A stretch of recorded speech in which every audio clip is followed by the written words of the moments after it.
आता मुळात कविताजी आज खरं मग तर आपले सांस्कृतिक मंत्री आशिष शेलार यांनी प्रचंड खायली पुलाव इतके दिलेत. तुम्ही स्वतः म्हणाला मूळ मुद्द्यावरून विषय भरकटण्यासाठी.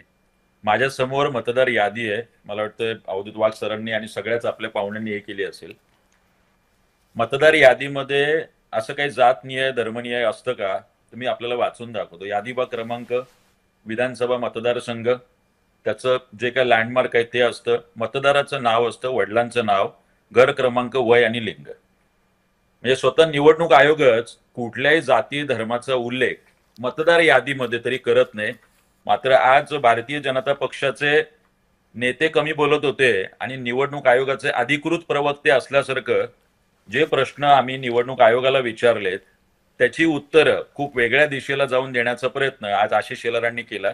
मी यालाही उत्तर देतो नक्कीच. हम्म. जे काही गठ्ठे आहेत, साधारणतः उदाहरण द्यायला म्हणून ती भोईर आणि पाटील जी काही दोन चार नावं राजसाहेबांनी घेतली, त्याच्यामध्ये एक गठ्ठा हा बेलापूर विधानसभा मतदारसंघाचा होता, ज्याच्यामध्ये आम्ही सातत्याने बोलतोय. मी जो सुलभ शौचालयाचा विषय बोललोय त्याच्यामध्ये नाव काय आहे संबंधित व्यक्तीचं? मतदाराचं नाव आहे नाझमीन गाझी, त्यांच्या वडिलांचं नाव आहे शरीफा गाझी.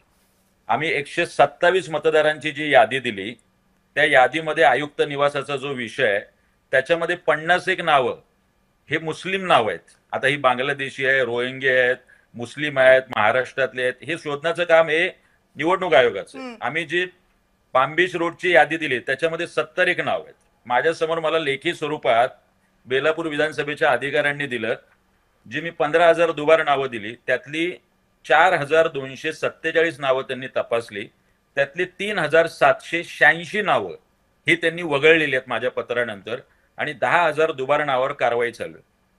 कुठे उल्लेख केलाय की आम्ही हम्म. मुस्लिम नावं वगळू नका?